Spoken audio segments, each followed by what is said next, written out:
우리가 하나님의 말씀을 읽을 때 하나님이 어떤 경우에도 우리를 사랑하려고 하신다는 관점으로 말씀을 읽으면 말씀이 훨씬 더 잘 이해가 돼요. 하나님은 어떤 경우에도 우리를 사랑하려고 하신다는 관점이죠. 예를 들어서 예수님께서 새벽에 기도하러 산에 올라가셨는데 예수님을 찾는 사람이 무척 많이 왔어요. 그때 예수님의 제자들이 많은 무리들이 예수님을 찾으러 오니까 굉장히 약간 흥분한 것 같고 기분이 좋았던 것 같아요. 그래서 자기들의 스승을 빨리 찾아서 이 사람들 만나게 해야 되겠다라고 생각해서 급하게 예수님을 찾아갔어요. 그래서 예수님, 많은 무리들이 지금 예수님을 찾아왔습니다. 예수님 좀 만나 주셔야 되겠습니다. 이렇게 얘기를 했을 때 예수님께서 뭐라 그러셨어요? 우리 다른 마을로 가자. 기억나시죠? 그 구절도 다른 마을로 가자. 그러면 예수님을 만나려고 찾아온 사람들을 예수님께서 거절하신 거죠. 맞죠? 예수님 만나겠다고 찾아온 사람들이 있는데 우리 다른 마을로 가자 그랬으니 이 사람들은 거절한 거잖아요. 그렇죠? 아직 이해가 안 가셨어요? 다시. 예수님을 만나러 사람들이 물으러 막 왔는데 예수님이 이 사람들 안 만나고 다른 마을로 가자고 했으니 이 사람들 만나지 않겠다는 거잖아요. 그러니까 이 사람들은 거절하신 거잖아요. 근데 그게 그들을 위한 사랑이어야 되는 거예요. 그들을 위한 사랑. 거절이 사랑이어야 된다고 생각해야 되는 거예요.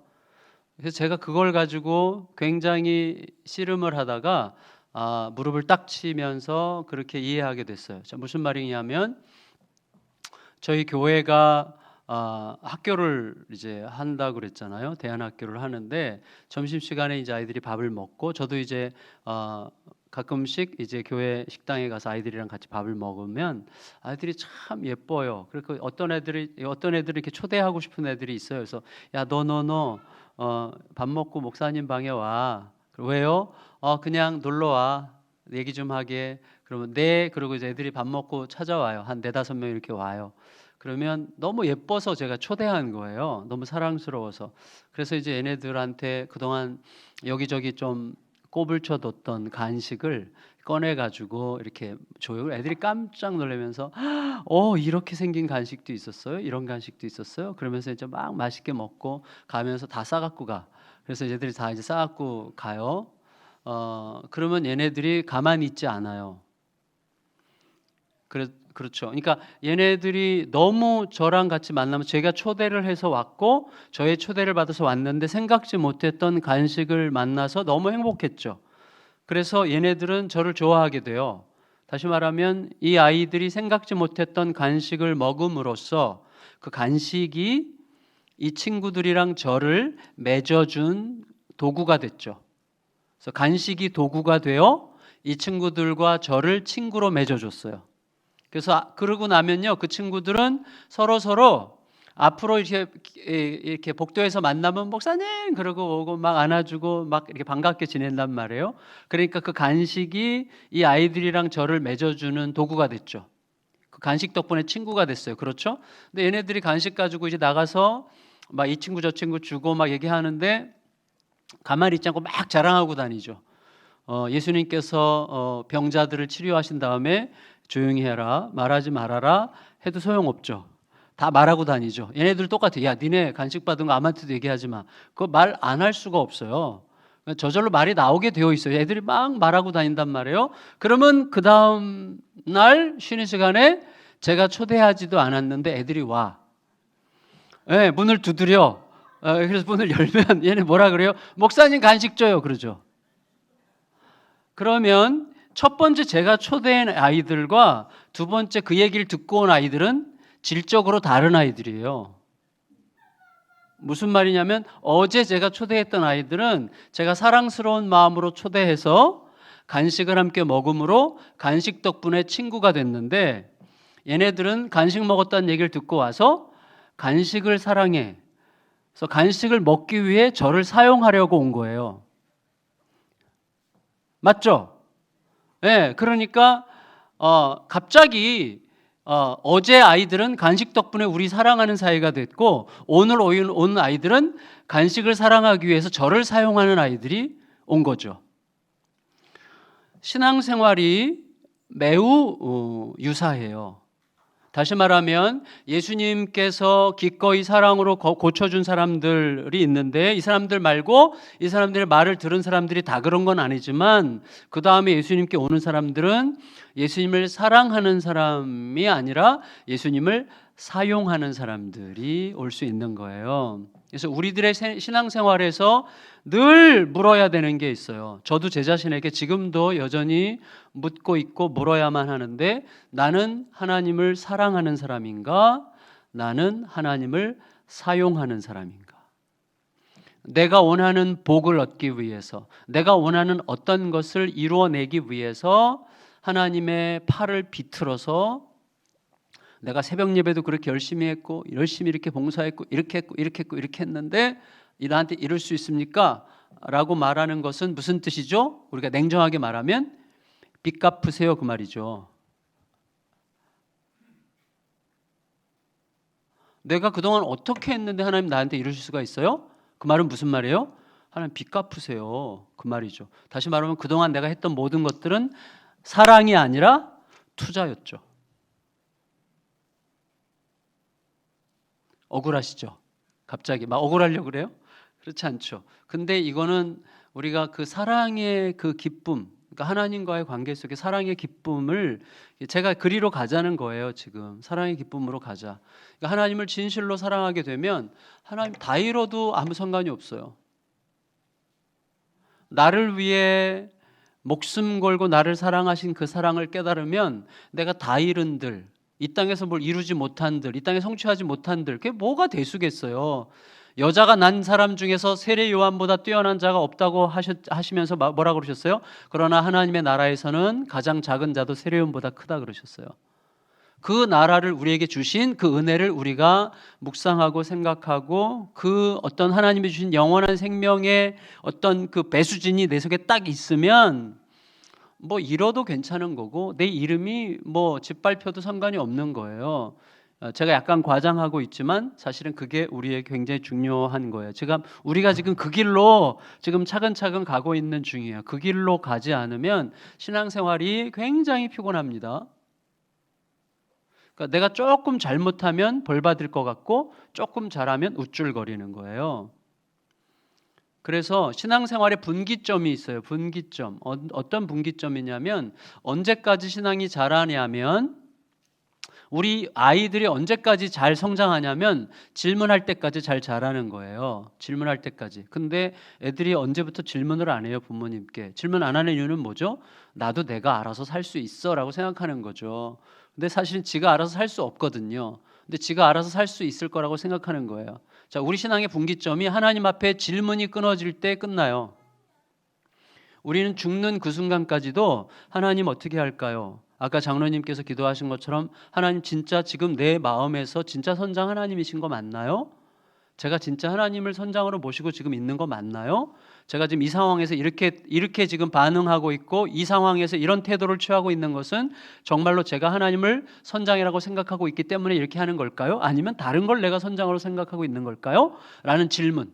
끝없이 주님 앞에 신앙생활은 결국 질문이에요. 질문이 끊어지면 성장은 멈추는 거예요. 근데 하나님을 사랑하면 질문할 수밖에 없어요. 왜냐하면 우리 아이들이 왜 부모님한테 질문하죠? 부모님이 전부기 때문이에요.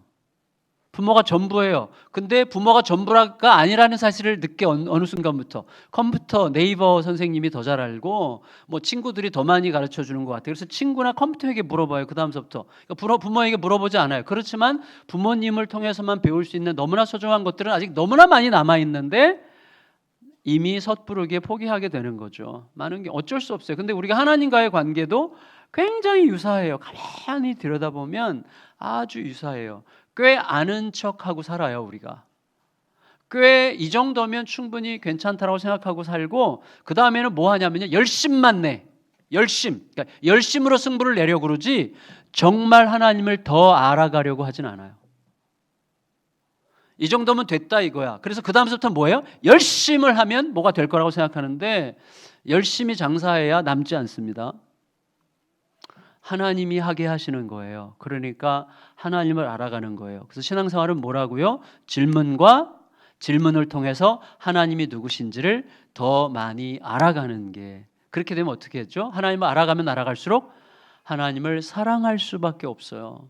정말 하나님은 너무너무 매력적인 분이셔서 하나님을 사랑할 수밖에 없고, 사랑이 들어오잖아요. 이 사랑이 끌어서 나를 가만히 두질 않아요.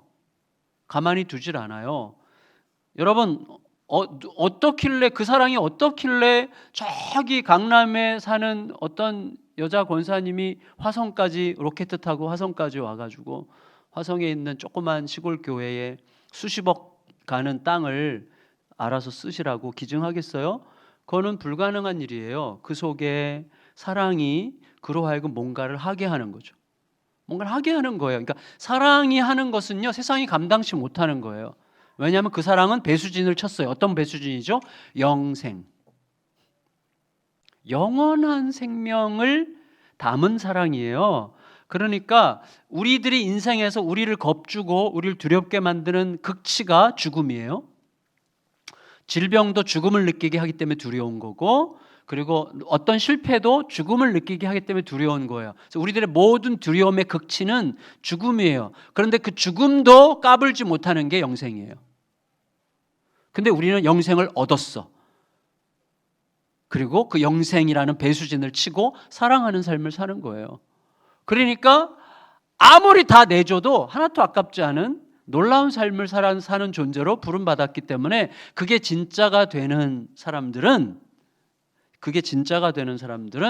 세상이 감당치 못하는 사람이 되는 거예요. 초대교회가 왜 그렇게 아름다웠겠어요? 초대교회 아시잖아요.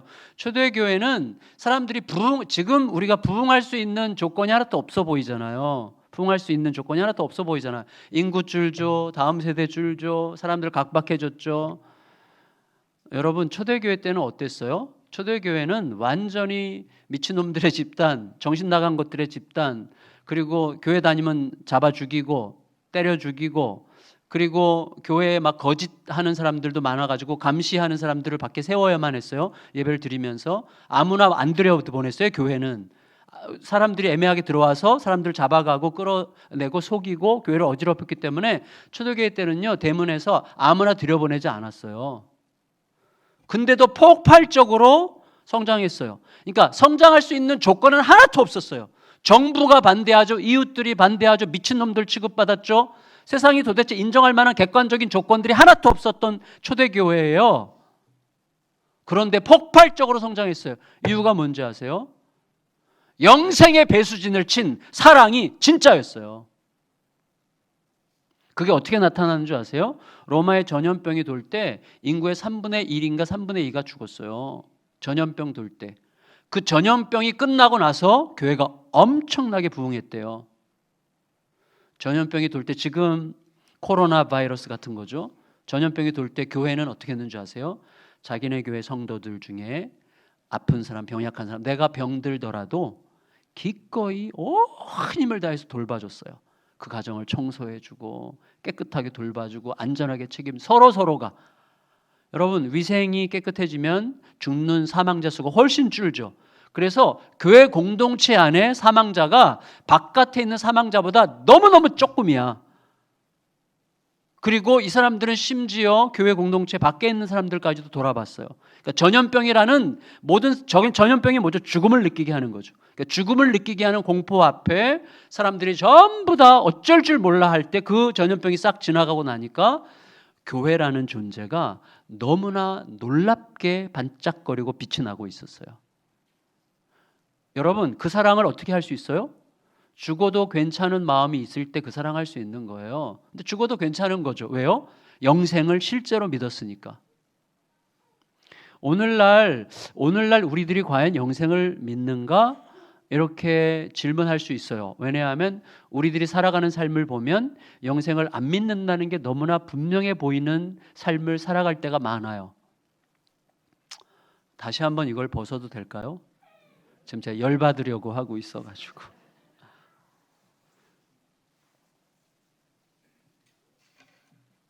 요즘의 부활 신앙은 어떤 부활 신앙이냐면 예수님이 언제 오실지도 모른다라고 하는 생각으로 하루를 사는 게 아니라 내가 살아있는 동안에는 예수님은 절대 오시지 않을 거야라는 확실한 믿음으로 하루하루를 산다는 거예요. 그게 우리의 부활 신앙이야. 내가 살아있는 동안에는 예수님 아마 안 오실걸? 이라는 믿음으로 살기 때문에 바로 그 믿음이 그대로 반영된 삶을 살아요. 여러분, 내일 예수님 오시면 용서해야 됩니다. 내일 예수님이 오시면 빨리 품어야 됩니다. 근데 우리 끝까지 안 품잖아요. 끝까지 용서하지 않잖아요. 예수님이 오시지 않을 거라고 확신하면서 살아요, 우리들이. 예. 그래서 신앙생활은 굉장히 간단해요, 여러분.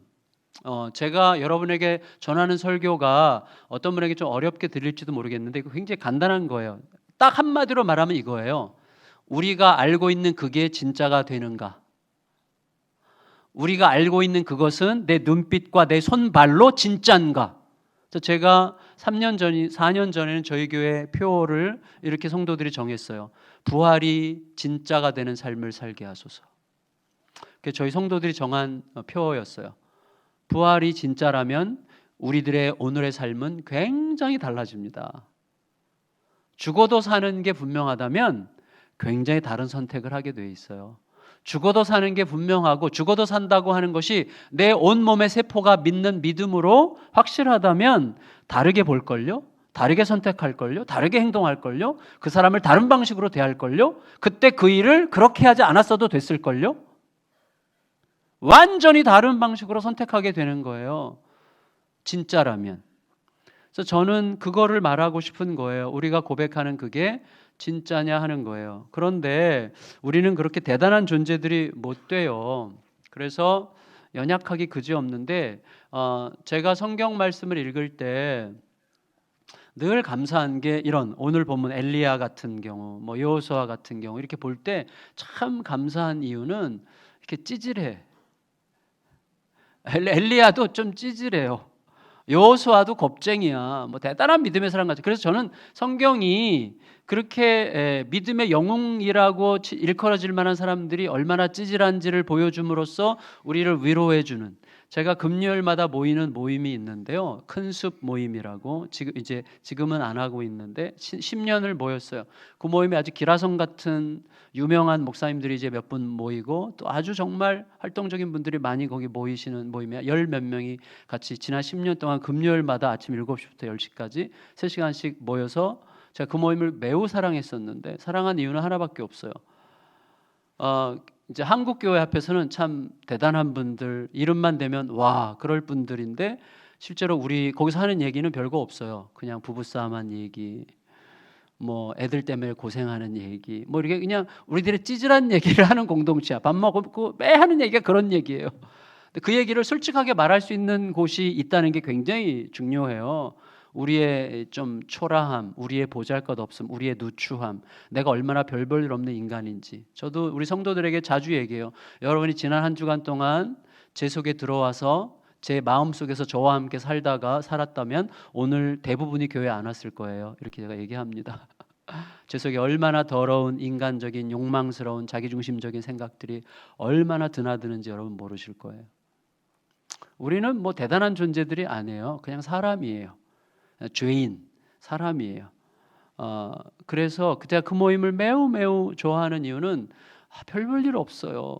그러니까 뭐 대단해 보여요. 아무것도 안 해요. 근데 그거를 아는 게 굉장히 중요해요. 여러분 성경 말씀에서 엘리야나 모세나 여호수아나 전혀 주인공이 아니죠. 오직 하나님만이 주인공이세요.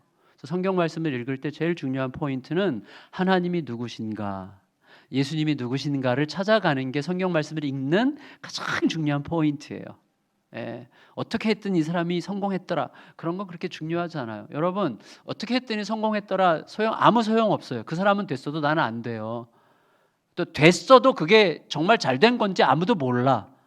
그거 모르는 거예요, 여러분. 그러니까 그게 이 세상 논리예요. 이 세상 논리로 사는 사람들이 아니고 우리는 하나님의 논리로 살아가는 사람들인데, 자 이제 오늘 본문으로 들어가서 엘리야를 한번 생각해 보세요. 엘리야가 지금 겁에 질려 있어요. 겁에 질려 있든지 아니면 굉장히 낙심하고 좌절하고 우울증에 빠져서 열등감 컴플렉스에 빠져 있는 중이에요. 자, 그런데 이 엘리야를 우리가 먼저 좀 들여다봐야 되겠어요. 엘리야 하면 생각나는 사건이 뭐죠? 갈멜산 사건이에요. 갈멜산 사건. 제가 한 7, 8년 전에 여기 대구에 여기 노회 주일학교 연합회 무슨 집회를 교사 부흥회 3일인가 했죠. 그때 제가 이제 강사로 왔었어요. 그때 나눈 본문이에요. 근데 조금 그때 거랑 다르겠는데 아주 약간 중복되는 것도 있을 텐데 그때 교사로 거기 참석했었던 분들은 아마 더 유리할 거예요. 근데 한번 잘 보세요. 엘리야 하면 생각나는 그 사건은 갈멜산 사건이죠. 갈멜산이라고 있거든요. 열왕기상 18장에 갈멜산이라고 있어요. 갈멜산은 바알 선지자들의 홈그라운드였대요. 학자들에 따르면. 그래서 거기 바알 산당이 그렇게 많았대요. 근데 엘리야가 일부러 거기에서 영적 대결을 벌이자고 제안을 했어요. 거기서 엄청난 영적 승리를 거뒀죠. 하늘에서 불이 내렸고 그리고 바알 선지자들 전부 다 칼로 쳐 죽였죠. 맞죠?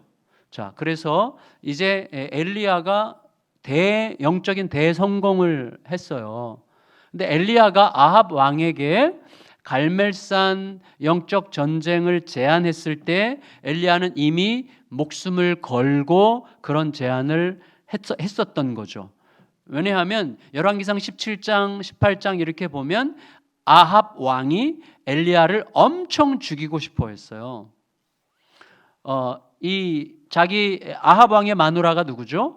이세벨. 이세벨은 이스라엘의 왕비였지만 동시에 선교사예요. 바알교의 선교사로 왔어요. 그러니까 이스라엘 전체를 바알교로 개종시키는 사명을 가지고 왔고 그 사명을 거의 성공했어요.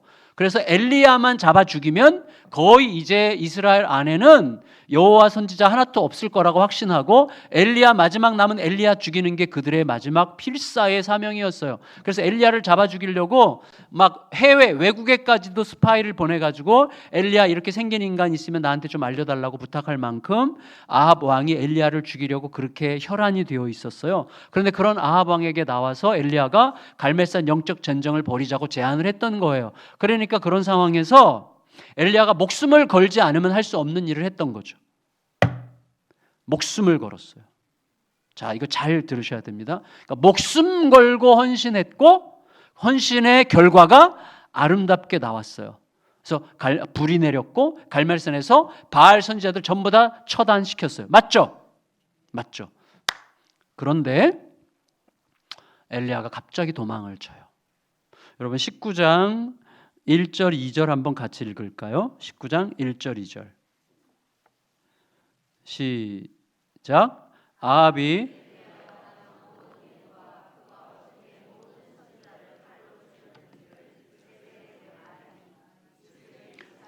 엘리야에게 보내어 이르되 내가 내일 이맘때에는 반드시 내 생명을 저 사람들 중 한 사람의 생명과 같게 하리라. 그렇게 하지 아니하면 신들이 내게 벌 위에 벌을 내림이 마땅하니라 한지라. 여러분 잘 보세요. 엘리야가 지금 3절에 보면 그가 이 형편을 보고 일어나 자기의 생명을 위해 도망하여 그랬어요. 엘리야가 도망을 쳤어요. 자, 다시 보세요. 절 보세요. 자, 엘리야는 처음부터 목숨을 내놓은 사람이죠. 그리고 목숨을 내놓은 결과 엄청난 영적 승리를 거뒀죠. 그리고 이스라엘 전체에서 신앙의 영웅으로 등극했고 엘리야가 어떤 한마디를 하느냐에 따라서 나라 전체의 운명이 뒤집어질지도 모르는 그런 상황에 이르게 되었어요. 그런데 그 이야기를 들은 이세벨이 엘리야에게 사신을 보내요. 사신들을 보내가지고 이렇게 얘기해요. 내가 내 목숨 걸고 내일 이맘때까지 너 죽여버릴 거야. 건방진 게 어디서 이렇게 얘기를 한 거죠. 그 말은 없지만 이 건방진 게 어디서 너 내일 이맘때까지 내가 내 목숨 걸고 너 죽여버릴 거야. 각오해. 그랬더니 엘리야가 도망쳐요. 자, 원래 목숨을 내놓은 사람이에요. 엘리야는. 그리고 이세벨은 원래 그런 싸가지가 없는 여자죠. 원래 그렇게 말하는 게 당연해요. 이세벨은. 그러니까 원래 그런 여자가 그렇게 말한 거고 엘리야는 원래 목숨을 내놓은 사람이에요. 그런데 원래 그렇게 말할 수밖에 없는 여자가 그렇게 말했다는 것 때문에 목숨 내놨던 사람이 거름만 다 살려라 하고 도망을 치면서 뭐라 그래요? 하나님 죽여주세요. 그 말은 뭐죠? 하나님 완전 실망. 하나님한테 완전히 실망했어요. 이게 뭡니까 도대체? 하나님 나 더 이상 하나님이랑 같이 일하고 싶지 않아요. 하나님 나를 좀 내버려 두세요. 이제는 나 더 이상 하나님이랑 같이 일 안 할 거예요. 이스라엘의 선지자고 뭐고 이런 거 다 필요 없어요. 그냥 죽여주세요. 나는 더 이상 이제 뭐 하나님의 이름을 걸고 무슨 일 하느니 이런 따위의 일은 더 이상 하고 싶지 않습니다. 하나님 나랑 이제 관계를 끊읍시다. 나 너무너무 실망했어요. 하나님한테 진짜 완전히 실망했다고 뭐 굉장히 노골적으로 표현을 한 거죠. 그러니까 여러분 이상해야 되는 거예요. 이상해. 도대체 어떻게 엘리야가 이렇게 될 수 있느냐는 거예요. 어떻게 이렇게 될 수 있을까요? 그렇게 헌신했고 목숨을 내놨던 엘리야가 당연히 이세벨은 그렇게 말한 여잔데 그런 얘기 들으면 평소 같으면 뭐 그전에도 이세벨이랑 아합이랑 엘리야 죽이려고 난리를 쳤는데 내일 이맘때까지 나와서 죽여버릴 거야. 그러면 죽이려면 죽여. 도망가면 되지 뭐 이런 식으로 생각하든지 아니면 죽이려면 죽여라. 하나님 어떡할까요? 물으면 되잖아요. 근데 여기서 굉장히 중요한 포인트가 뭐냐면 제가 어제도 말씀드렸지만 아브라함이 약속의 땅에 도착했을 때 가뭄이 오니까 하나님께 묻지 않고 애굽으로 갔다는 거예요. 똑같아요. 엘리야도 하나님께 묻지 않아요. 하나님께 안 물어요. 이게 너무너무 중요해요. 안 묻는 이유는 뭐죠? 여러분 부부간에 질문이 끊어질 때 언제? 부부간에 삐졌을 때요. 삐지면 말하고 싶지 않아요. 엘리야가 하나님께 말하고 싶지 않아요. 그냥 끝냅시다 이거예요. 더 이상 말하고 싶지 않아. 끝냅시다. 엄청 실망했다는 거예요. 하나님 그냥 끝냅시다. 나와의 관계를 끝냅시다. 나 죽여주세요. 이렇게 얘기하는 거예요. 다시 말하면 하나님한테 엄청 실망했다는 거예요. 그러면 그 실망은 정당한가? 제가 어제 말씀드렸죠? 의심을 뭐라고 그랬어요? 의심을 어떻게 하라고요? 의심하라고. 내 실망이 정당한가를 생각해 봐야 돼요. 내 실망이 정당한가? 제가 결론적으로 이게 우리가 신앙생활 하는데 굉장히 중요한 포인트고 그 다음에 저에게도 굉장히 중요한 포인트예요.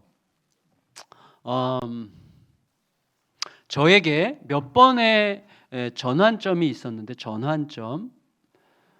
제 이 전환점을 깨려고 하나님 앞에 하나님께서 참 은혜를 주셨는데 어떤 전환점이냐면 제가 어제 말씀드렸죠. 잔머리가 굉장히 발달했다. 그래서 제가 늘 머리로 살았어요. 목회자인데 목회자는 가슴으로 하나님에 대한 뜨거운 사랑으로 살아야 되잖아요.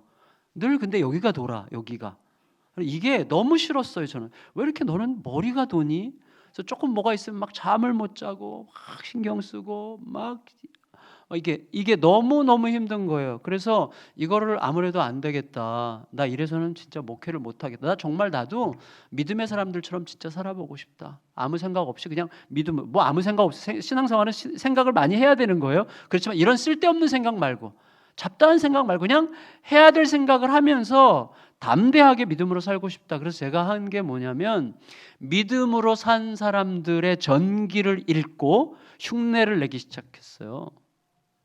그 중에 한 사람이 누구냐면 저랑 제가 가지고 있는 신앙의 색깔과 제일 거리가 먼 쪽, 그게 예수전도단이라는 쪽이었어요. 제가 굉장히 무시했던 선교단체예요.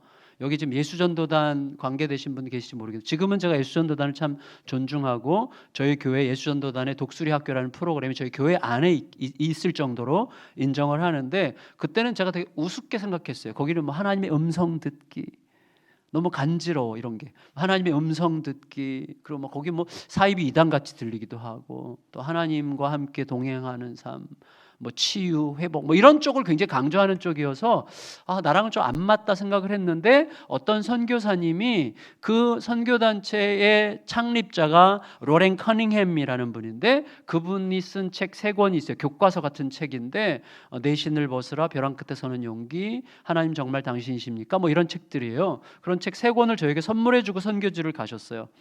근데 제가 이제 저랑은 너무 정반대, 제 신앙의 색깔과는 정반대. 저는 머리로, 신학으로, 지식으로 사는데 익숙했던 사람인데 갈등하고 있었고, 이게 전부는 아닐 텐데, 이게 뭘까? 이 생각을 하는 거예요. 그러던 차에 김영대 성교사님이라는 분이 그 로렌 커닝햄 예수전도단 저랑 전혀 다른 신앙 색깔의 그쪽 책 3권을 선물해 주셔서 갔는데 일단 읽거나 보자. 그리고 이제 읽는데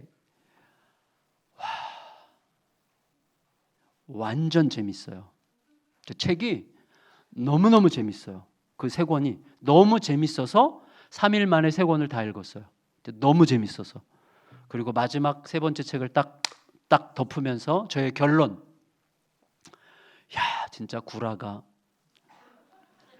완전히 구라구나. 이거 구라가 너무 심한 거예요. 가장 심한 구라는 뭐냐면 이분이 하와이에서 이제 여기도 조금 있으면 필리핀이죠. 필리핀으로 선교 가신다고 들었는데 정말 잘 다녀오십시오. 선교지에서는 역사가 있어요, 확실히. 근데 이분이 하와이, 저도 원래 선교사였어요. 근데 하와이에 청년들을 불러서 하와이에서 이제 막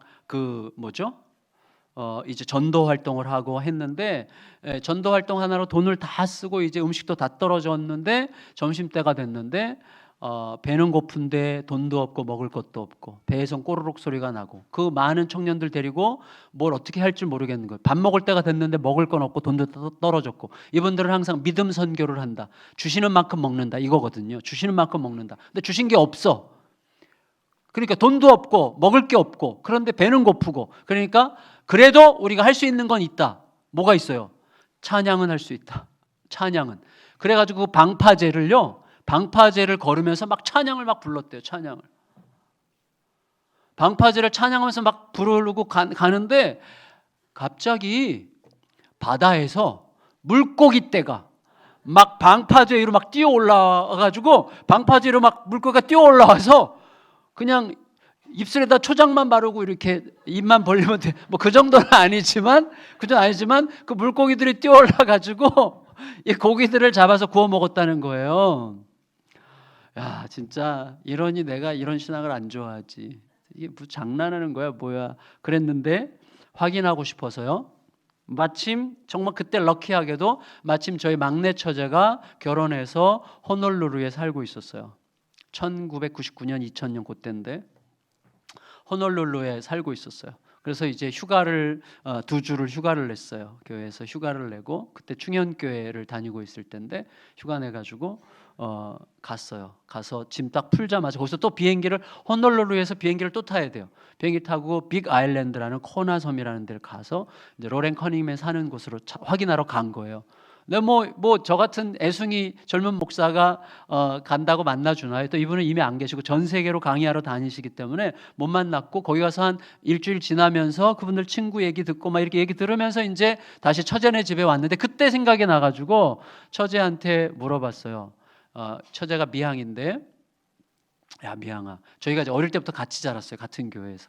야 너 여기 하와이에 물고기가 막 방파제로 뛰어오르고 막 그러는 일이 있어? 그랬더니 처제가 그럼. 제가 충격을 받았어요. 자, 이게 무슨 충격이냐면 우리는 내가 생각해 왔던 것 밖에 있는 것은 가짜라고 생각하는데 아주 능숙한 습관이 있어요. 말도 안 돼. 이런 거죠. 말도 안 돼. 여러분, 여기 계신 여러분들이야말로 말도 안 되는 인간들이에요. 저랑 여러분들. 왜? 하나님이 아들을 보냈는데 그 아들이 나를 살리셨던 사실을 믿고 살잖아요.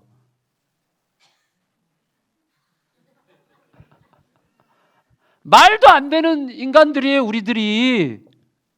그러면서도 또 이 안에서 내 틀이 딱 만들어져서 요것만이 전부야. 내가 살아왔던 전통, 내가 살아왔던 삶, 내가 지켜왔던 전통 밖에 있는 거는 전부 다 틀렸다고 생각하는 거예요.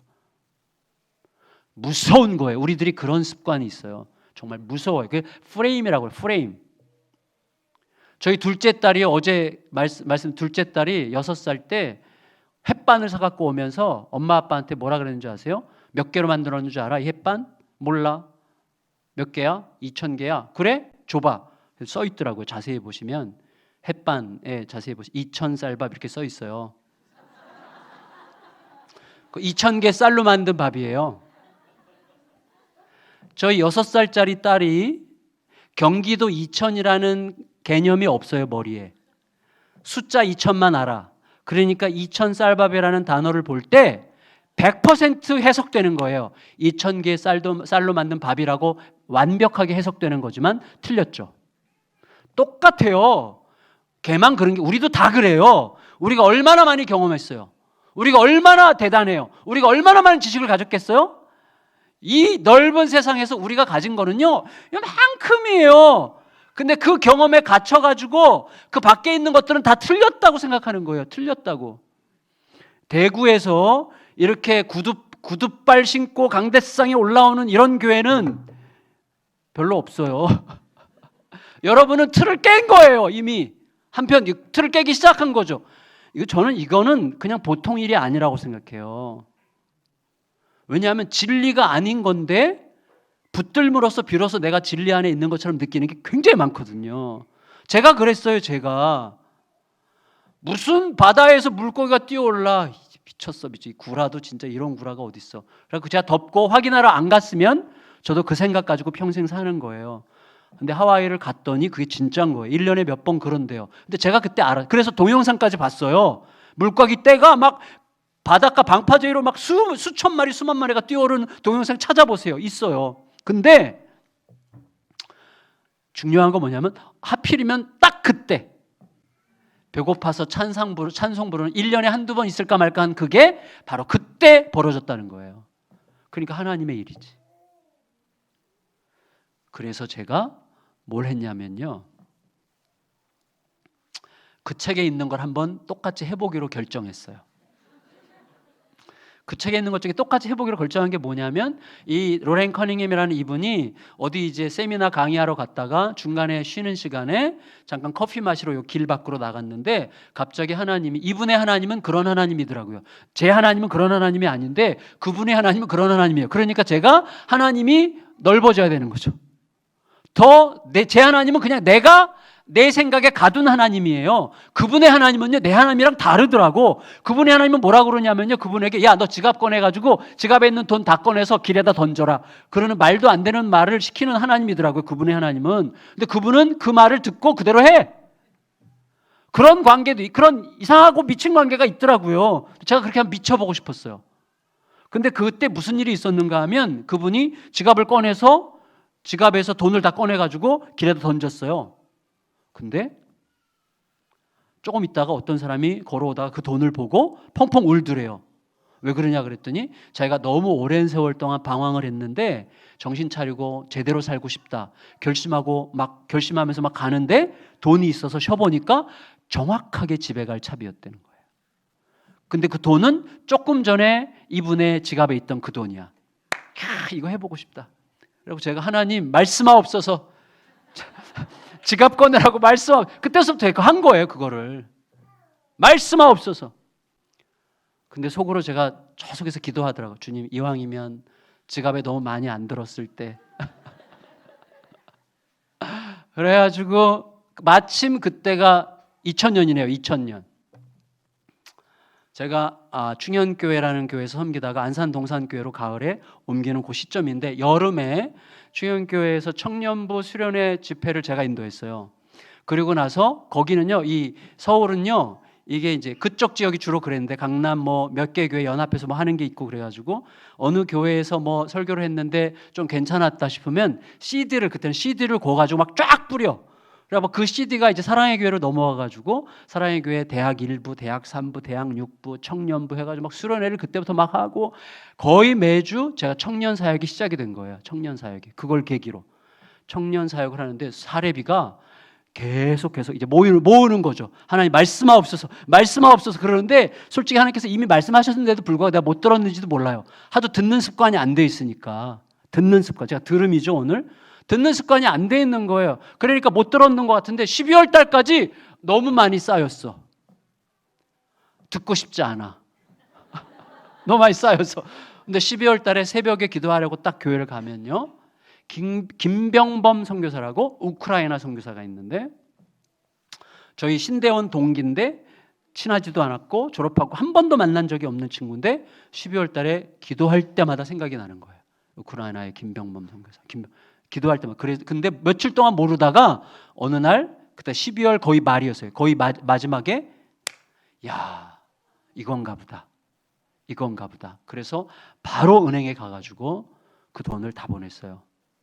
그 친구한테 문자가 왔어요. 교회를 건축하기 시작했는데 어떻게 알았어? 이렇게. 깜짝 놀랐어요. 제가 은행 가서 돈을 보내고 올 때 진짜 시원하더라고요. 마음이 진짜 너무너무 시원해. 근데 또 하나가 있어요. 너무너무 섭섭해. 너무너무 시원하고 너무너무 섭섭해요. 근데 보세요.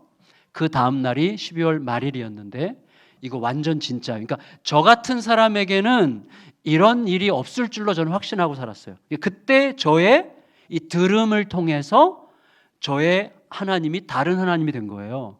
그러니까 훨씬 크신 하나님이 된 거죠.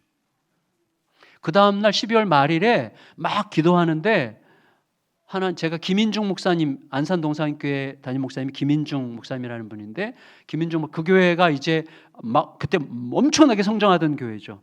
지금도 거의 한 2만 명 이렇게 출석하는 교회인데, 그 목사님에게 너무 반했어요. 막 너무 열정적이고. 그래서 그분에게 반해가지고 그 안산의 성슈아리에서 막 뜨겁게 기도하고 있는데 갑자기 이게 진짜 하나님의 음성인지 아닌지 모르겠는데, 정갑신, 너 오늘부터 돈 걱정하지 않고 살 거야. 그래서 저는 확신했어요. 내가 평소에 나한테 하고 싶었던 말을 내가 스스로에게 했구나. 그렇게 생각했어요. 그리고 집에 갔는데 아침에 출근하려고 하는데, 제가 그때 12교구 담당인데 9교구, 저랑 전혀 상관이 없는 9교구 집사님 중에 백모시기 집사님이 초등학교 선생님인데 전화를 하셨어요. 오늘 좀 만납시다. 수요일 날 12월 말일인데 만났는데 이분이 봉투를 하나 내미는 거예요. 봉투를. 그날이에요. 그날. 너 돈 걱정하지 않고 살 거야. 그날 봉투를 내미는데 막 뛰는 거예요. 아침에 말씀하셨는데 저녁에 봉투를 주셨어. 근데 제가 그 교회 간 지도 얼마 되지도 않았고 두려웠어요. 그래서 집사님에게 얘기했어요. 집사님, 이거 저에게 주셔야 제가 교회에 바로 헌금해야 됩니다. 그러니까 저에게 주시지 말고 저에게 줬다 치고 그냥 교회에다 헌금하십시오. 이렇게 말하면서도 속으로는 그래도 주시기를 이렇게 바라면서 이렇게 말을 했어요. 근데 이 집사님이 진짜 고맙게도, 목사님, 저는 목사님께 주라고 감동을 받았어요. 이제는 목사님 책임입니다. 그리고 딱 놓고 가는 거예요. 진짜 고맙더라고요. 그래서 이제 고마운 마음에 너무 궁금해. 얼마가 들었을까? 너무 궁금해. 그래서 이렇게 열어봤더니 수표가 2장 들었는데 하나는 500만 원짜리고 하나는 1000만 원짜리였어요. 이 초등학교 선생님이 1,500만 원을 제가 준 거예요. 제가 이래봬도 부목사 생활하면서 1,500만 원 받아본 사람입니다. 그래서 너무 두려워가지고 곧바로 김인중 목사님을 찾아갔어요. 찾아갔더니 김인중 목사님이 무슨 일이라고 그래서 성공영신 예배 들어가기 직전인데 여차 상황을 쭉 설명했더니 목사님이 우시는 거예요. 막 우셔요. 와, 우리 교회에 이렇게 훌륭한 부목사가 왔구나. 그렇게 감동해가지고 우는 줄 알았는데 그게 아니었고 왜 우시는 거냐면, 그 교회가 막 성장은 해도요, 그 안산 동산고등학교라고 학교를 시작한 지 이제 얼마 안 됐기 때문에 그 학교에 돈이 굉장히 많이 들어가요. 그러니까 이게 계속 빠듯빠듯한 거예요. 근데 12월 초가 되면 이제 농어촌 이런 교회에서 목사님들이 많이 찾아오거든요. 좀 도와달라고. 근데 5명 정도가 너무너무 눈에 밟혀가지고, 야, 이분들은 한 200만 원씩이라도 도와드리면 너무 좋겠다라고 생각하고 계속 기도를 해왔는데, 12월 31일까지 응답이 없었는데 송공신 예배 들어가기 직전에 1,500만 원이 온 거예요. 그러니까 너무너무 하나님께 감격스러워가지고 우신 거예요. 그러면서 목사님이 저에게 500만 원을 돌려주시더라고요. 정 목사님 이거 갖고 있어봐. 꼭 쓸 때가 있을 거야. 그래서 그날부로 김인주 목사님이랑 저랑 친구가 됐어요. 참 훌륭한 분 아니에요? 나눠 쓸 줄 아는 분? 진짜 훌륭한 분이죠. 그래갖고 지금도 이분이 이제 은퇴하셔가지고 안산 동산교회 원로 목사님인데 저희 교회 협동 목사님이세요. 그래서 저희 교회 5주차 될 때는 오셔서 주일날 설교를 하세요. 근데 하여튼 그게 저에게는 이게 넓어지는 거죠. 그래서 하나님께 귀를 기울인다는 게 이게 보통 일이 아닌 거구나라는 생각을 하기 시작한 거예요. 여러분, 굉장히 중요한데 제가 왜 이 말씀을 드렸는가 하면 엘리야가 왜 영적으로 그렇게 엄청난 승리를 거둔 직후에 이세벨이 너 내일 이맘때까지 죽여버릴 거야 라고 얘기했더니 실망해가지고 떠나서 하나님 이제 더 이상 나랑 상관하지 맙시다, 날 차라리 죽여주세요, 이런 식으로 싸가지 없게 왜 얘기했겠어요? 왜 그렇게 우울해졌고 왜 이렇게 낙심했습니까? 간단해요. 결론을 말씀드리면 이거예요. 자, 보세요. 잘 들으세요. 하나님의 뜻을 행하는 것처럼 보였지만 하나님의 뜻을 추구한 게 아니라 하나님의 뜻처럼 보이는 내 뜻을 추구했기 때문이에요. 자, 무슨 말이냐면 갈멜산에서 승리한 직후에 엘리야는 그림이 그려졌어요. 이제 이렇게 되겠구나. 소위 그걸 전제라고 하죠. 나의 전제. 이렇게 돼야 돼. 소위 말하는 자기의 프로젝트가 생긴 거예요. 자기의 계획이 생겼어요. 이제 이 나라는 이렇게 돼야 돼. 이렇게 돼야만 해. 이렇게 안 되면 안 돼. 이렇게 돼야 된다는 자기 그림이 딱 생긴 거예요. 영적으로 크게 승리하잖아요. 모두에게 그런 위험이 있어요. 자기 그림이 딱 생겨요, 이렇게. 근데 이 그림대로 안 되는 거예요. 이 그림에 따르면 백성들이 지금 바알 선지자들이 죽는 거 다 봤죠. 그리고 모든 영적인 주도권이 엘리야에게 왔죠. 그러니까 엘리야를 중심으로 새로운 신앙 공동체가 형성이 되면서 백성들 사이에 막 부흥회가 일어나고, 그리고 그 능력과 힘으로 왕실에서도 변화가 있고 두려워하고 왕실이 두려워 떨면서 우리가 어찌하면 좋겠습니까? 라고 와서 무릎을 꿇어야 되는데 백성들은 전부 다 집으로 돌아가고 왕실의 이세벨 이 여자는 자기에게 사신을 보내가지고 내일 이맘때까지 죽이겠다고 협박하니까 나라가 조금 더 변화되지 않은 것을 보고 자기가 그린 그림대로 안 되는 것 때문에 실망한 거예요. 여러분 잘 보세요. 우리가 진짜로 하나님의 뜻을 구한다면 그렇게 분노할 필요 없어요. 교회 일 열심히 할 때 진짜 우리가 하나님의 뜻을 구하는 사람은요, 분노할 필요가 없어요. 왜? 이 뜻이 안 이루어졌죠? 그럼 어떻게 하면 돼요? 다시 물어야죠, 주님께. 이게 뜻이 아니었나요? 굉장히 반대하는 분이 많네요. 그럼 하나님 어떻게 하면 좋을까요? 이거 담임 목사님이 이거 아니라고 생각하는 것 같은데 어떻게 하면 좋죠? 그럼 하나님, 제가 잘못 들은 건지 제가 다시 새롭게 들어야 되는지 주여 저에게 가르쳐 주세요 라고 주님께 다시 물어야지. 근데 우리는 내가 얘기한 어떤 것이 관철되지 않으면 분노해. 이유는 뭐죠? 그게 하나님의 뜻을 가장한 내 뜻이기 때문에 그래요. 그게 무서운 거예요. 신앙생활에서 제일 무서운 면이에요, 그게. 엘리야의 자기 그림이 뭔지 아세요? 아까 우리가 읽었죠? 19장 10절. 다시 한번 읽겠습니다. 19장 10절. 시작. 그가 대답하되 이는 이스라엘 자손이 주의 언약을 버리고 헐며 칼로 주의 선지자들을 죽였으며며 오직 나만 남았거늘 그들이 내 생명을 찾아 빼앗으려 하나이다. 자, 이게 엘리야의 그림이에요. 엘리야가 지금 이런 그림을 그리고 있어요. 나밖에 안 남았다. 나밖에 안 남았다. 이 땅에 여호와의 선지자들 전부 다 죽어버렸다. 나만큼 열심히 있는 사람은 없다. 나 죽으면 끝이다. 이 나라 나 죽으면 끝이야. 자기의 존재가 굉장히 중요해졌어요. 그러니까 이세벨이 자기 죽이겠다 그러니까 끝났다. 희망이 없네. 하나님 뭐 하시자는 거예요 지금? 다 죽고 하나님의 선지자 다 죽고 나 하나 남았고 나처럼 열심히 있는 사람은 없는데 내가 죽으면 뭐 어떻게 하려고 그러세요? 그 그림에 갇혀 있는 거예요. 엘리야가 만일에 자기가 그린 그림에 갇혀 있지 않고 하나님께 겸손히 엎드려 물었다면 하나님의 이 음성을 빨리 들었을걸요. 엘리야야, 너 말고도 7,000명 있다. 그게 하나님의 그림이잖아요. 안 물으니까, 안 물으니까 하나님의 그림을 모르는 거예요. 너 말고도 7,000명이 있다. 하나님 감사합니다. 내가 혼자가 아니었군요. 내가 혼자 고군분투하는 게 아니었군요. 주님, 다시 시작하겠습니다. 그렇게 되는 거예요. 물었다면 안 묻잖아요. 왜 안 묻죠? 삐지니까. 왜 삐지죠? 내 그림 때문에. 내가 만든 그림이 없어야 되는 거예요. 그래서 사도 바울이 얘기한 나는 날마다 죽노라가 바로 그 의미예요. 내 그림 그리지 않겠다. 내 그림 그리지 않겠다는 거예요. 이게 왜 그렇게 중요한지 아세요? 자, 보세요. 이제부터 이게 그렇게 중요한 거예요. 내 그림이 그리지 않는 게 왜 이렇게 중요한지. 여러분, 하나님께서 그 엘리야를 찾아가세요. 그리고 엘리야를 호렙산 가라고 하세요. 호렙산의 굴 속에 들어가 있는 엘리야에게 하나님께서 세 가지를 보여주세요. 세 가지. 아까 우리가 읽으셨어요. 첫째 뭘 보여주셨어요? 바람, 지진, 불. 자, 바람, 지진, 불인데 그냥 바람, 지진, 불이 아니에요. 바람은 어떤 바람이었어요? 산을 때려 부수고 바위를 깨뜨리는 바람. 여러분, 아무리 바람이 세게 불어도 바위를 깨뜨리진 못하죠. 근데 바위를 움직여서 떨어뜨려서 깨뜨릴 수도 있겠죠.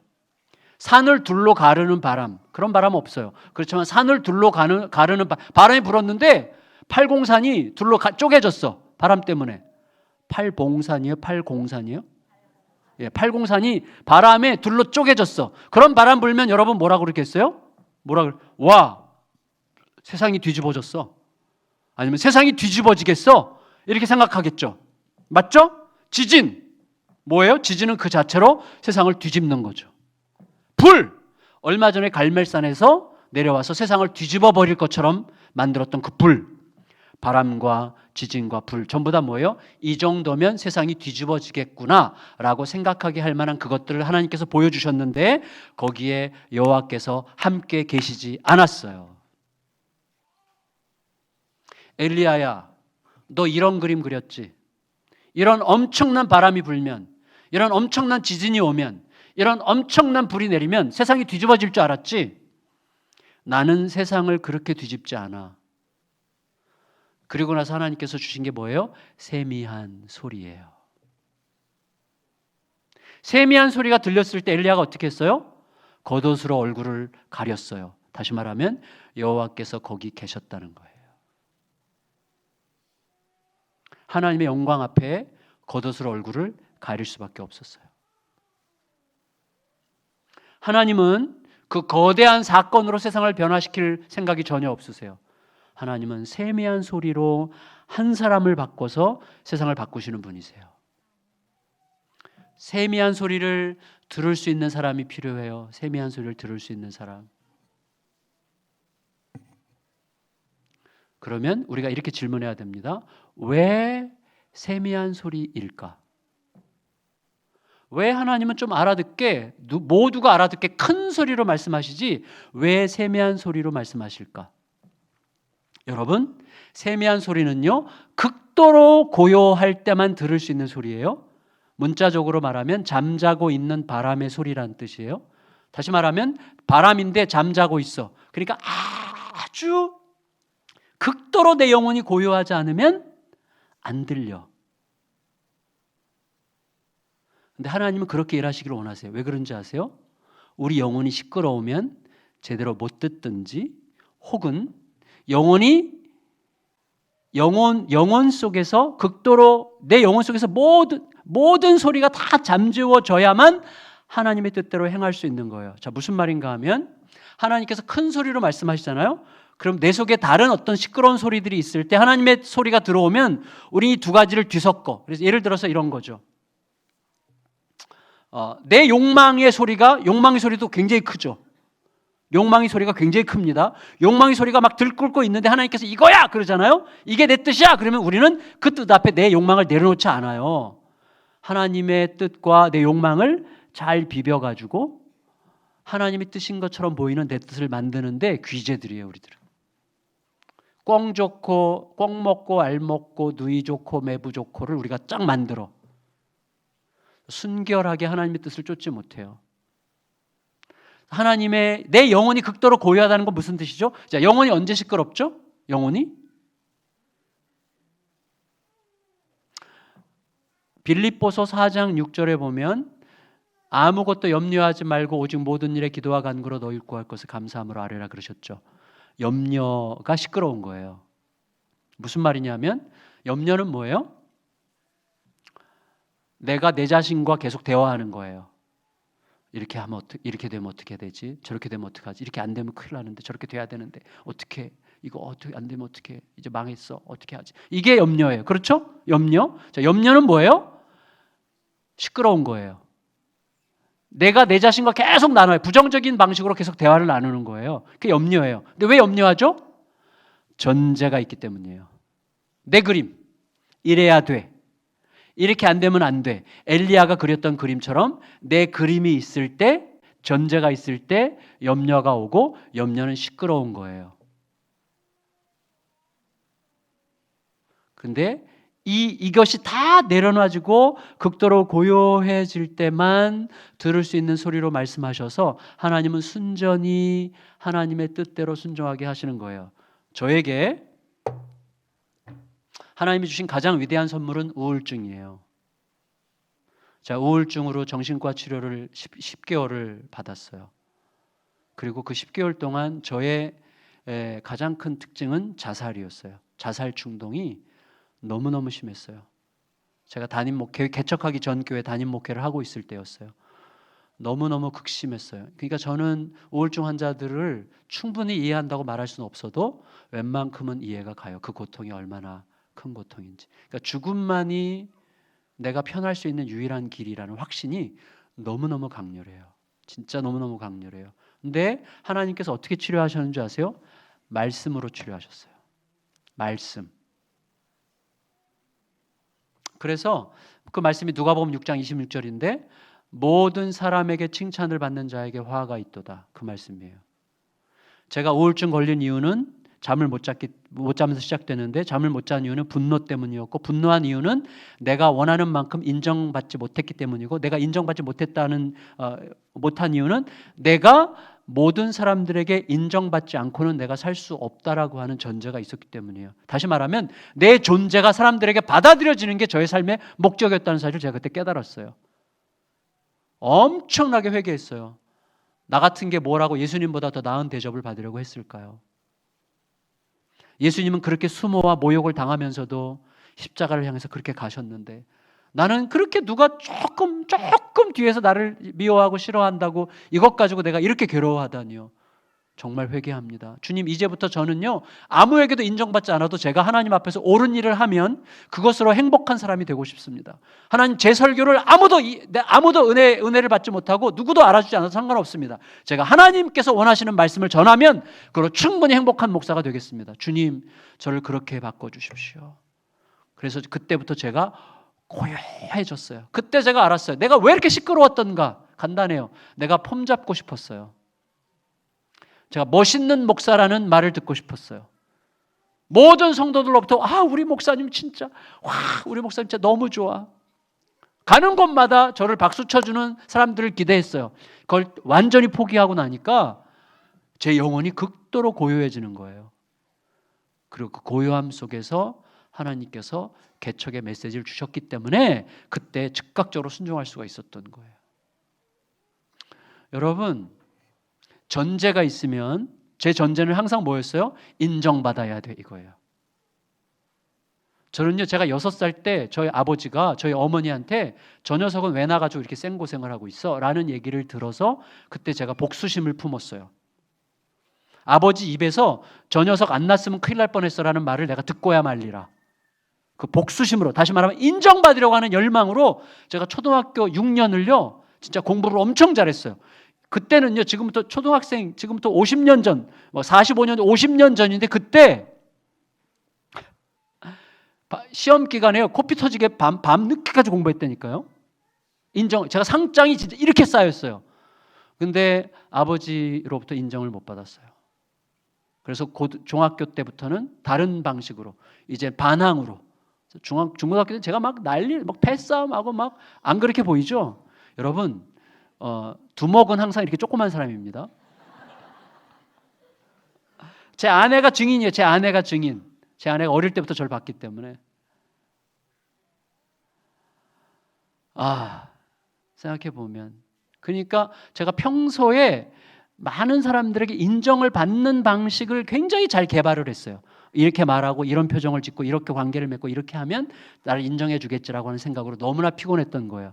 그걸 내려놓고 나니까요, 제가 진짜 너무너무 행복해진 거예요. 너무너무 자유로워지고. 그리고 하나님께서 원하시는 것만 행하기로 결정하고 나니까 항상 그렇게 할 수는 없어요. 연약한 인간이 여전히. 그럼에도 불구하고 고요해지니까 들리기 시작하는 거예요. 그러면서 제가 알게 됐어요. 하나님의 세미한 소리가 어디를 향하고 있는지를 저에게 알려주셨어요. 자, 이제부터 결론적으로 이 말씀을 드리고 제가 정리할게요.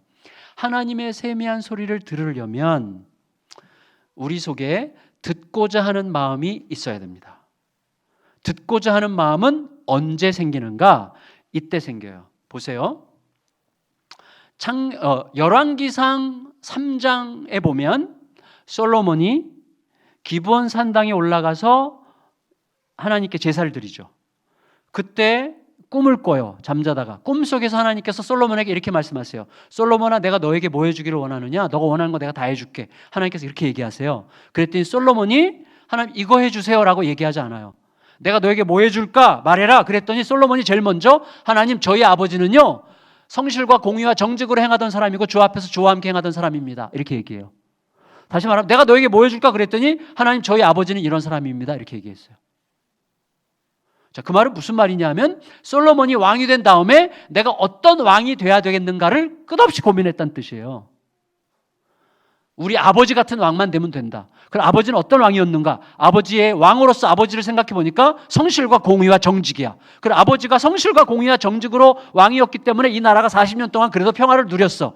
성실과 공의와 정직으로 행했는데 그렇게 아버지가 행한 이유가 뭐냐? 보니까 주 앞에서 주와 함께해요.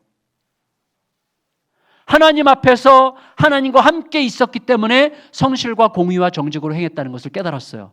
다시 말하면 뭐죠? 이거예요. 하나님, 저희 아버지 다윗만큼만 되고 싶은데 저희 아버지 다윗은 하나님이 자신의 왕이라는 사실을 잊지 않고 하나님 앞에서 하나님과 행함으로 왕이 된 이스라엘의 왕이었습니다. 저도 그런 왕이 되게 해주십시오. 다시 말하면 하나님이 나의 왕이심을 잊지 않는 왕이 되게 해주십시오 라고 얘기했던 거예요. 하나님의 크심, 진짜 왕이 누군지를 잊지 않으려고 한 거예요. 근데 우리가 알듯이 우리 장로교의 제일 큰 장점, 저는 시간이 갈수록 장로교 신학이 최고예요. 죄송해요, 이런 말 할 필요 없죠. 장로교 신학이 참 건강해요. 그런데 중요한 건 뭐냐면 장로교에서 핵심이 뭐냐, 하나님이 누구신지를 알면 그 다음에 우리는 알게 돼요. 하나님 앞에 지금 하나님을 노래하고 있는 내가 얼마나 어떤 존재인지를 그때 깨닫게 돼요. 그래서 솔로몬이 뭐라고 얘기하는가 하면 하나님이 왕이십니다 이런 식으로 고백한 다음에 그런데 주님, 저는 출입할 줄 모르는 어린아이에 불과합니다 이렇게 얘기해요. 하나님이 누구신지를 얘기하고 내가 누군지를 얘기해요. 저는 우리말로 하면 똥오줌 못 가리는 어린아이에 불과합니다 이런 식으로 고백한 거예요. 근데 보세요, 하나님의 크심과 나의 별 볼 일 없음의 이 격차, 하나님의 영광과 나의 초라함의 격차를 인식할 때 기도가 나오는 거예요.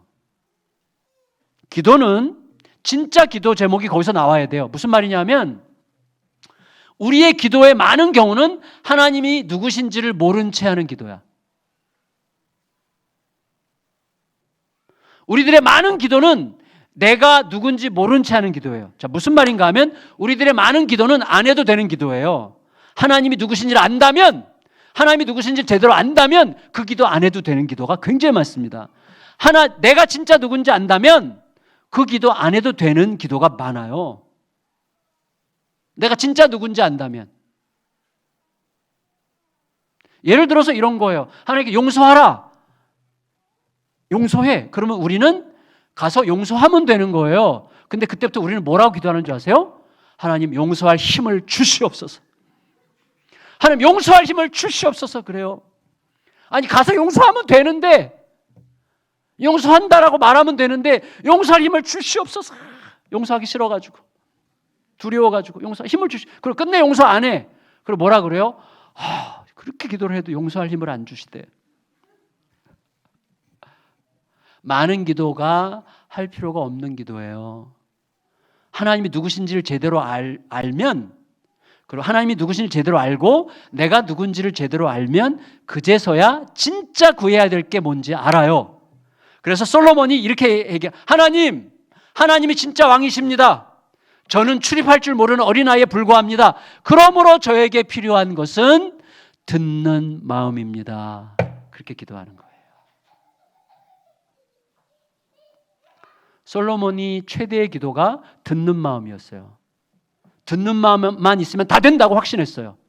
왜? 하나님이 왕이신데 왕으로부터 듣고 순종하면 그건 왕의 일이 되는 거잖아요. 뭐가 걱정이에요? 왕이 다 하시는데 듣고 순종만 하면 되는 거예요. 그래서 솔로몬 하나님이 내가 너에게 뭐 해줄까 그랬더니 결론이 뭐예요? 듣는 마음을 주십시오였어요. 열왕기상 3장 9절 나중에 찾아보세요. 안 찾아보실 가능성이 많지만 근데 보세요. 그게 어디서부터 나왔어요? 하나님이 누구신지 내가 누군지를 제대로 알 때 진짜 기도 제목이 나오는 거예요. 근데 그 기도 제목이 어느 정도였어요? 그 기도가 어떤 기도였어요? 이것이 주님의 하나님의 마음에 든지라. 하나님의 마음에 드는 기도. 그리고 뭐라 그랬어요? 이게 너무 마음에 드니 너가 구하지 않은 것까지 주겠다. 그게 뭐예요?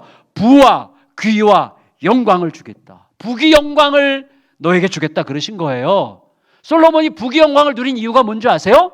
듣는 마음을 구했기 때문이에요. 물론 나중에 잘못 썼지만, 잘 썼으면 더 좋았겠지만 너무 안타깝죠. 어쨌거나 하나님이 알아서 주신 거예요. 그거는 예수님이 가르쳐 주셨잖아요. 너희는 먼저 그의 나라와 그의 의를 구하라. 기도 제목 다 가르쳐 주셨어요. 그리하면 이 모든 것을 너에게 더하시리라. 예수님의 약속이에요. 우리는 마태복음 6장 33절을 입증하는 존재로 여기 있는 거예요. 마태복음 6장 33절이 진짜임을 확실하게 입증하는 우리 남은교회 성도님들 다 되시기를 예수님의 이름으로 축복합니다. 그런데 성도 여러분, 마지막으로 이 말씀을 꼭 드릴게요. 자, 하나님의 신앙생활이 정상적으로 진행된다면 여러분 각자가 내 신앙생활이 진짜 정상적인지 덜 정상적인지를 지금 이걸로 테스트해 보시면 돼요. 우리의 신앙생활이 정상적이라면 시간이 가면 갈수록 하나님이 만만해지지 않아요. 하나님은 너무 점점 더 영광스러우세요. 하나님은 점점 더 위대하세요. 하나님은 점점 더 크세요. 하나님은 점점 더 놀라우세요. 하나님은 점점 더 아름다우셔서 진짜 하나님 앞에 어찌할 바를 모르겠는 게 되는 거예요. 하나님 너무나 멋있으셔. 너무나 아름다우셔. 이게 어쩔 줄 모르겠는 게 되는 거예요. 이게 정상적인 신앙생활이에요. 동시에 내 자신에 대해서는 점점 더 내가 죄인이야. 갈수록 내가 더 죄인이야. 사도 바울의 마지막 서신에서 나는 죄인의 괴수로다. 이게 바울의 마지막 자기 고백인데 그 진짜예요. 바울이 진짜 성숙했어요. 정상적인 신앙생활이 계속되잖아요. 말씀을 따라서 정상적인 신앙생활이 계속되면 하나님은 내 안에서 점점 높아지셔요. 하나님의 크심을 노래할 때 이 감격을 말로 다 할 수 없어요. 그런데 나는 갈수록 점점 더 내가 더럽고 극악무도한 죄인임이 깨달아져요. 더 죄를 많이 짓는다는 뜻이 아니라 내가 죄인이었다는 사실이 더 많이 밝혀지기 시작해요. 격차가 점점 더 벌어져요. 이게 정상적인 신앙생활이에요.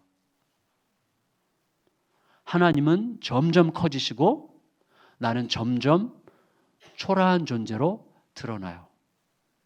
근데 중요한 건 뭐죠? 이 놀라우신 크신 하나님과 초라한 나 사이에 격차가 점점 벌어지는데 격차를 누군가가 메꿔야 우리가 하나님을 만나죠. 격차를 누가 메꿔요? 누가? 예수님이. 그래서 여러분 신앙생활이 지속되면 결국 우리가 예수 그리스도 중심적으로 될 수밖에 없는 거예요. 예수님이 전부가 될 수밖에 없는 거예요. 그 크신 하나님을 이 보잘것없는 극악무도한 죄인이 만나는데 예수님을 통해서 만나는 거예요. 예수님을 통하면 그 하나님도 너무나 다정해. 여러분 이게 왜 그렇게 중요한지, 왜 예수님을 바라보는 게 그렇게 중요한지 아세요? 저를 보세요. 인생은 결국 어떻게 되든지 그 사람이 사회적 지위가 어떻든지 얼마나 배웠든지 아무 상관없이 딱 두 가지로 망합니다. 망한다면 인생은 딱 두 가지로 망해요. 하나는 자만, 하나는 좌절로 망하는 거예요. 자만으로 망해요. 자만. 교만으로 망하는 거예요. 하나님이 제일 싫어하시는 거. 그다음에 좌절로 망해요. 하나님이 아무리 사랑한다 그래도 안 받아. 그 사랑을 안 받아들여. 못 믿어 그 사랑을. 그래서 스스로 목숨을 끊어버리죠. 자, 자만으로 망하고 좌절로 망하는 거예요. 근데 우리가 망하지 않는 유일한 길은 그래서 예수님밖에 없어요. 왜 그런지 아세요? 왜 그런지 알아야 우리가 아멘을 하죠. 그냥 막연하게 아멘하지 마세요. 왜 그런지를 아셔야 돼요. 왜 그런지 하면 이거예요. 예수님의 핵심이 뭐예요? 십자가죠. 예수님의 십자가를 보면 우리는 두 가지를 알게 됩니다. 꼭 기억하세요. 두 가지.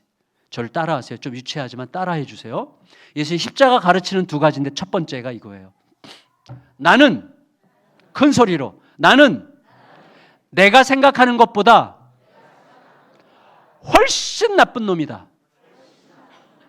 다시요. 자매님들은 다르게 얘기하셔도 돼요. 다시. 나는 내가 생각하는 것보다 훨씬 나쁜 놈이다. 어느 정도로 나쁜 놈이에요? 어느 정도로? 하나님의 아들이 십자가에서 죽으시지 않으면 안 될 만큼 나쁜 놈이에요. 십자가가 우리에게 가르쳐 주는 거예요. 하나님의 아들 예수 그리스도가 죽으시지 않으면 안 될 만큼, 그분이 죽으셔야만 할 만큼 나쁜 놈이에요. 십자가 앞에 갈 때마다 그걸 깨닫게 돼요.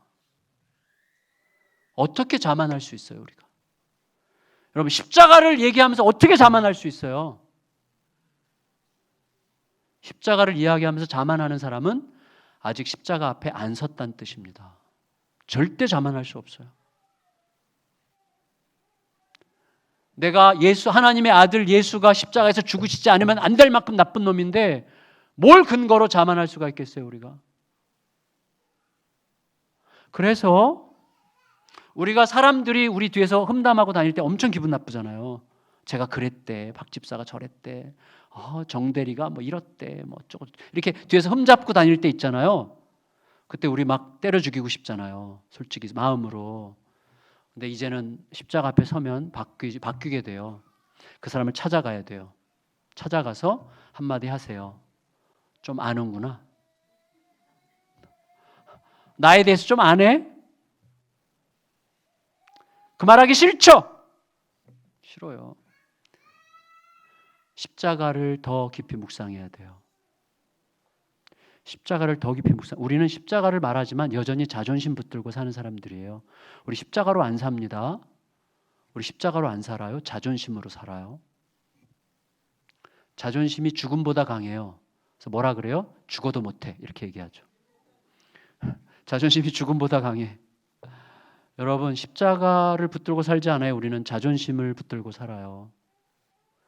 내가 십자가 앞에 서면 누가 내 흠담하고 다니면 찾아가서 날 좀 아는구나. 한 가지 더 얘기해 주세요. 근데 솔직히 나 네가 알고 있는 것보다 더 나쁜 놈이야.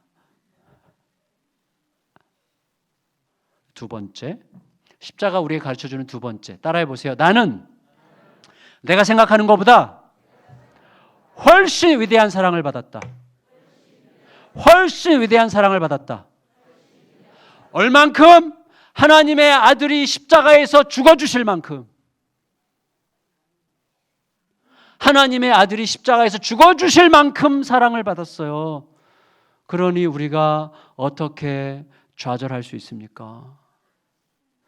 십자가 대신에 자존심을 붙들고 있기 때문에 자만하는 거고, 십자가 대신에 자존심을 붙들고 있기 때문에 좌절하는 거예요. 내려놓고 십자가를 붙들면 자만할 수 없고, 내려놓고 십자가를 붙들면 좌절할 수 없어요. 그래서 우리는 자만에도 빠지지 않고 좌절에도 빠지지 않고 십자가를 따라서 주께서 내게 주시는 말씀을 듣고 순종하며, 그 말씀을 들음으로 순종하면서 그냥 가는 거예요. 그냥 순종하면서 가요. 순종하면서 가요. 그러면 어떻게 돼요? 자, 제가 굉장히 좋아하는 말이 있어요. 제가 만든 말인데, 여러분의 과거를 돌아보면, 야, 그때 하나님 진짜 완전히 딱 맞게, 어떻게 딱 맞게 정확하게 그렇게 인도하셨을까? 그런 간증이 다 있어요. 맞죠? 여러분의 과거를 지난 날들을 돌아볼 때 야, 그때 진짜 하나님 완전히 그렇게 딱 맞게 어떻게 이렇게 정확하게 인도하셨지? 라고 고백할 만한 간증들이 있죠? 없어요? 있어요. 그런데 그 비슷한 문제가 앞으로 다가오잖아요. 또 똑같이 불안하고 두려워하고 염려해요. 그때 우리가 기억해야 돼요. 인도하신 하나님이 인도하실 하나님이에요. 같은 하나님이에요. 인도하신 하나님이 인도하실 하나님입니다. 또 하나, 오늘 내가 만나고 있는 그 하나님은 나의 내일을 보면서 오늘 나를 만나는 하나님이시죠.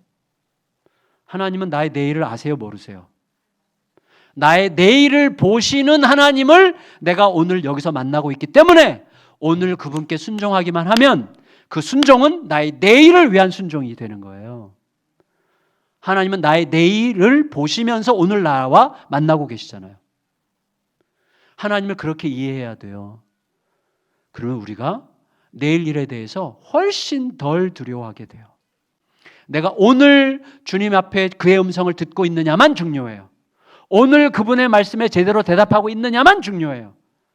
나의 내일은 그분이 오늘 내게 들려주신 그 음성으로 책임지실 거예요. 저희 교회는 어떻게 보면 굉장히 무책임한 교회예요. 저희 교회 개척하고 2년인가 3년 있을 때, 아니다, 4년인가 됐을 때 CBS에서 저희 교회를 녹화하겠다고 찾아왔어요. 그때 예수양남 교회에 대해서 한마디로 해주시면 어떤 교회입니까? 그래서 제가 그냥 즉흥적으로 하나님께서 그렇게 마음을 주셔서 얘기했어요. 예측할 수 없는 교회입니다. 저는 우리 교회 내일이 어떨지 모르고 모레가 어떨지 모릅니다. 예측할 수 없습니다. 왜냐하면 하나님께 오늘 대답하고만 가기 때문에 내일은 모릅니다. 하나님은 아실 겁니다. 그래서 너무나 흥미진진합니다. 그랬어요. 왜냐하면 하나님은 항상 완전하시잖아요. 하나님의 그림은 항상 가장 풍성하잖아요. 내가 그리는 그림보다 하나님의 그림이 훨씬 더 크고 풍성하고 아름답고 멋있겠죠. 그러니 오늘 하나님께 대답하면 내일을 예측할 수 없어도 아무 상관이 없어요. 틀림없이 멋있을 거예요. 틀림없이. 그 마음으로 한 해 하루하루 한 해 한 해를 갈 뿐이에요. 그러면서 그려지는 거죠. 내가 그리는 그림이 채워지는 게 아니라 하나님의 그림이 퍼즐이 척 붙어요. 근데 모르겠어 우리는. 근데 그냥 믿는 거죠. 왜냐하면 어느 순간 이게 딱 나타나는 그림이 될 게 너무나 분명하니까. 네, 그래서 제가 제 목회 일선에서 은퇴할 때 저는 즐길 준비를 하고 있어요. 얼마나 멋있는 그림이 그려졌을까 생각하고 그때 주님께서 주시는 음성이 들리면 장로님들에게 은원 드리고 확정이 되면 목회기획팀 모여서 은원하고 확정되면 성도들과 함께 기도하고 결정하면 그냥 그리로 가는 거예요. 우리가 함께 가는 거예요. 모두가 함께 하나님이 그리시는 그림을 모험하는 이 엄청난 신나는 일들이. 그래서 제가 약간 뻐기는 중인데 저희 교회가 거의 매년 거의 매달 이런 놀라운 어드벤처가 있어요. 모험이. 하나님께서 원하시면 그냥 하는 거예요. 그러면 놀라운 일들이 착착착착착착 이렇게 맞아 들어가는 걸 확신해요. 가장 가까운 예만 말씀드리면 자랑질인데 이건 자랑이죠. 하나님이 하신 일이니까. 자, 이거예요. 저는 진짜 여전히 연약한데 저희가 초등학교 건물이 필요했어요. 그래서 지금 현재의 그 학교 겸 예배당 뒤에다가 초등학교를 따로 짓는데 작게 지기로 했어요. 그래서 거기에 교실이 12개, 교실이 15개짜리 이제 그 건물 지하 주차장에 3층짜리 건물, 총 4층짜리 건물을 짓는 공사인데 저희는 보통 건물을 질 때 돈을 들이지 말자. 그래서 안전하고 싸게. 그래서 저희는 판넬로 져요. 근데 아주 조금 고급 판넬로 해서 안전한 판넬로 있는데 그렇게 이제 져요. 22억인가 들어가는데 정확하게 12억 정도가 부족했어요. 12억 정도가. 그래서 12억을 어떻게 할 건가를 고민하다가 3,500평 땅 기증받은 거를 담보로 12억을 담보로 받아서 하고 나중에 우리가 3, 4년 모아가지고 갚아주자 이런 식으로 결의를 했어요. 당회에서 쉽게 아주 가장 쉽고 간단한 방법이죠. 제가 문자로 보냈어요. 기증한 분한테 예의를 지켜야 되니까 저희가 이런 일이 있어서 이렇게 하기로 했습니다. 양해해 주시고 2, 3년만 기다려 주시면 저기서 갚고 새로운 거기서 좋은 일을 시작하겠습니다라고 했거든요. 문자를 보냈는데 답이 없어. 답이 그냥 조용해요. 문자 카카오톡으로 문자를 보냈는데 그 권사님이 아무 답이 없어요. 그 아드님이 주로 대행을 하는데 아드님도 답이 없어. 뭔가 마음이 상했구나. 근데 우리는 급하니까 그냥 진행을 하고 있었어요. 근데 재작년이죠. 재작년 12월에 새벽에 일어나서 새벽에 4시인데 하나님이 저를 깨우셨는데 어떻게 깨우셨냐면 안 돼! 이 소리로 깨우셨어요. 안 돼! 그래서 제가 벌떡 일어났어요. 뭐가 안 된다는 거지? 그래서 제가 급하게 방에 가서 큐티책을 폈어요. 큐티책 펴니 그날 큐티 본문이 사르밧 과부 본문이었어요. 묵상을 하다 보니까 하나님이 엘리야에게 사르밧 과부에게 가서 마지막 남은 음식 달라 그러라는 거예요. 이게 얼마나 잔인한 일이에요? 그 가난한 과부가 음식 다 떨어져서 마지막 한 줌 남은 그 음식 만들어 먹을 밀가루가 있는데 그거를 만들어서 자기를 낼 놈 달래라고 시키라고 하는 잔인하신 하나님.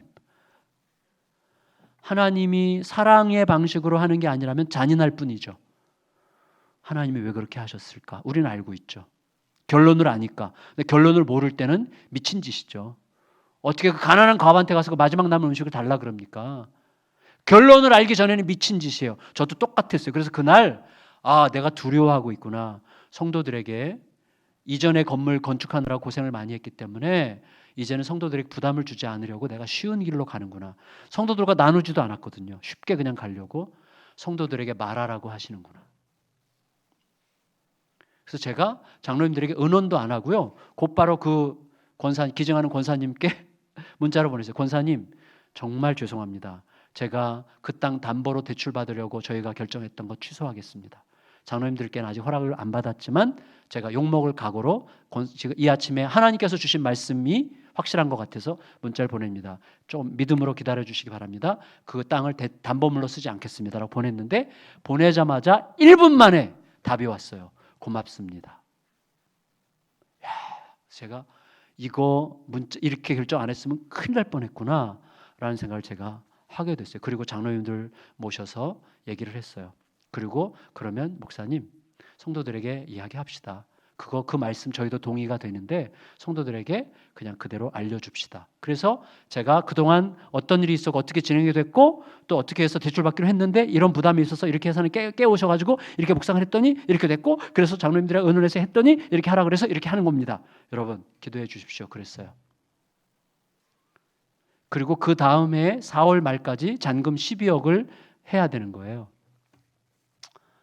여러분 첫 달 잔금이 4억 7천만 원이었어요. 4억 7천만 원. 첫 달 잔금이. 성도들에게 작정하지 말자 그랬어요. 작정하지 맙시다. 하나님께 맡기고 하나님께서 하시는 걸 봅시다. 4억 몇 천, 4억 몇 천, 그다음에 3억 몇 천 이렇게 해서 12억을 석 달 동안 내야 되는 건데 아무에게도 얘기하는데 어떤 연세 높으신 권사님이 금 모으기를 시작한 거예요. 교회에다가 자기가 모아뒀던 금을 헌금하셨어요.